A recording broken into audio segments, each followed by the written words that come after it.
ನೀರನ್ನು ಹೀಗೆ ಕುಡಿದರೆ ಸುನ್ನಹ್ ಹಾಗೂ ಆರೋಗ್ಯಕ್ಕೂ ಒಳ್ಳೆಯದು. ಪ್ರತಿದಿನ 7ರಿಂದ 8 ಲೋಟ ನೀರು ದೇಹಕ್ಕೆ ಅವಶ್ಯ. ಆದಷ್ಟು ನೀರನ್ನು ಕುಳಿತೇ ಕುಡಿಯಿರಿ. ನೀರನ್ನು ಗಟಗಟ ಕುಡಿಯದಿರಿ, ಬದಲಿಗೆ ಗುಟುಕು ಗುಟುಕಾಗಿ ಕುಡಿಯಿರಿ. ನೀರು ಕುಡಿಯುವ ಮೊದಲು ಬಿಸ್ಮಿಲ್ಲಾಹ್ ಹಾಗೂ ಕುಡಿದ ನಂತರ ಅಲ್ಹಮ್ದುಲಿಲ್ಲಾಹ್ ಎಂದು ಹೇಳಬೇಕು. ಜ್ವರ ಹಾಗೂ ನೆಗಡಿಯಾದಾಗ ಹೆಚ್ಚಿನ ನೀರು ಕುಡಿಯಿರಿ. ಇದು ರಕ್ತವನ್ನು ವೇಗವಾಗಿ ಪಂಪ್ ಮಾಡಲು ನೆರವಾಗುತ್ತದೆ.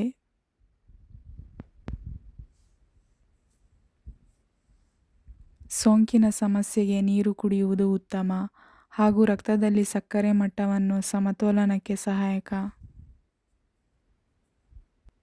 ನೀರು ಅಂಗಾಂಶಗಳಿಗೆ, ರಕ್ತ ಕಣಗಳಿಗೆ ಆಮ್ಲಜನಕವನ್ನು ಒದಗಿಸುತ್ತದೆ.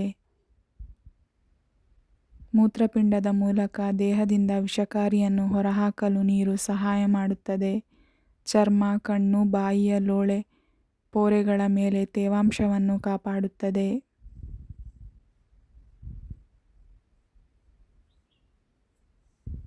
ತಾಮ್ರದ ಪಾತ್ರೆಯಲ್ಲಿ ಸಂಗ್ರಹಿಸಿಟ್ಟ ನೀರು ಕುಡಿಯಬೇಕು. ತಾಮ್ರದ ಪಾತ್ರೆಯಲ್ಲಿನ ನೀರು ದೇಹದಲ್ಲಿರುವ ಬ್ಯಾಕ್ಟೀರಿಯಾಗಳನ್ನು ತೆಗೆದುಹಾಕುವಲ್ಲಿ ಸಹಾಯ ಮಾಡುತ್ತದೆ.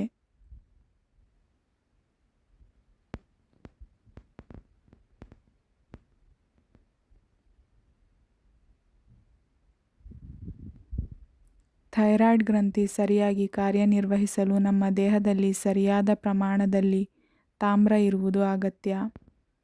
ಸಂಧಿವಾತ ಮತ್ತು ಇತರ ಕೀಲು ನೋವುಗಳ ನಿವಾರಣೆಯಲ್ಲಿ ತಾಮ್ರ ಸಹಾಯಕವಾಗಿದೆ.